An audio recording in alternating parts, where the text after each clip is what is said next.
నెల్లూరు నగరంలోని హరనాథపురం 4వ లైన్లో వినాయక చవితి వేడుకలను అంగరంగ వైభవంగా భక్తి శ్రద్ధలతో నిర్వహించారు. ఈ కార్యక్రమానికి ముఖ్య అతిథిగా కోవూరు శాసనసభ్యురాలు వేమిరెడ్డి ప్రశాంత్ రెడ్డి హాజరై పూజలు చేశారు. అనంతరం ఆమెకు కార్యక్రమ నిర్వాహకులు జాన్ డేవిడ్ మిత్ర బృందం ఆత్మీయ సన్మానం నిర్వహించారు. కార్యక్రమంలో మాజీ జిల్లా పరిషత్ చైర్మన్ చెంచల్బాబు యాదవ్, డిప్యూటీ మేయర్ రూప్ కుమార్ యాదవ్, కమలాకర్ రెడ్డి తదితరులు పాల్గొన్నారు. అనంతరం ఆమె మీడియా సమావేశంలో మాట్లాడారు.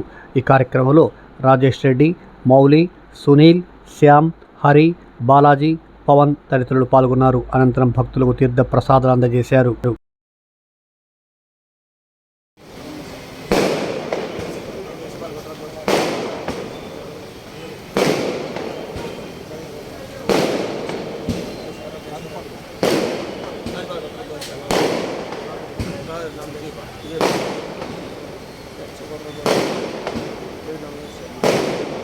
ओम सुमकाय नमः, ओम एकदंताय नमः, ओम कपिलाय नमः, ओम गजकर्णिकाय नमः, ओम लंबोदराय नमः, ओम विकटाय नमः, ओम विजयराजाय नमः।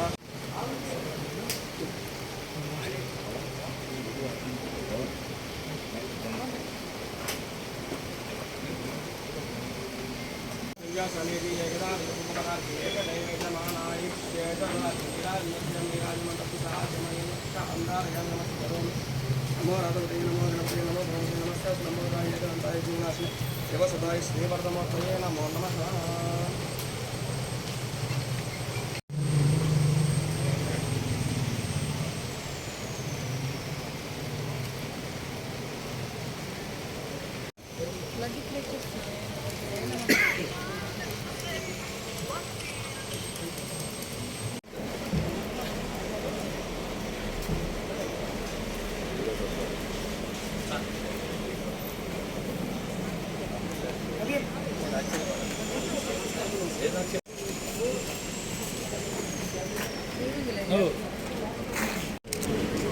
జిల్లా వాసులకు అందరికీ కూడా వినాయక చవితి శుభాకాంక్షలు.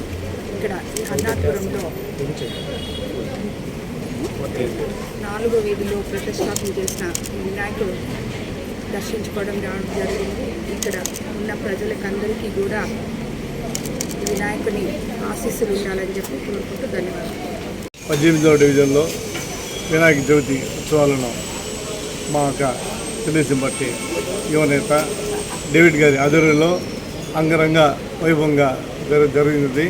ఈ కార్యక్రమానికి ముఖ్య అతిథులుగా మా ప్రీతమ నాయకురాలు కోవూరు శాసనసభ్యురాలు TTD board member Prashanth Reddy గారు వచ్చి ఇప్పుడే పూజా కార్యక్రమం నిర్వహించడం జరిగింది. ముఖ్యంగా మేము తెలియజేయడం, వినాయక చవితి అనేది ఎంతో పవిత్రమైంది. ఏ కార్యక్రమం, ఏ శుభ కార్యక్రమం మనం మొదలు పెట్టాలనుకున్నా ముందు మనం పూజలు నిర్వహించేది ఆ వినాయకునికి. ఆ వినాయకుని యొక్క ఆశీస్సులతో ఈ వినాయక సందర్భంగా ఈ రాష్ట్ర ప్రభుత్వం కానీ, ఈ జిల్లా కానీ పాడి పంటలతో రైతులు కానీ అన్ని వర్గాలు సుఖ సంతోషాలతో ఉండాలని మా నాయకులు నారా చంద్రబాబు నాయుడు గారికి, ఈ ప్రభుత్వానికి, అలాగే మా నెల్లూరు జిల్లాలో ఉంటే అందరికీ కూడా ప్రజలందరికీ కూడా వినాయకుని ఆశీస్సులతో అన్ని రకాల ఆయురారోగ్యాలతో అన్ని మంచి జరగాలని చెప్పి ఆ వినాయకుని ఆశీస్సులు అందరికీ ఉండాలని చెప్పి కోరుకుంటున్నాను.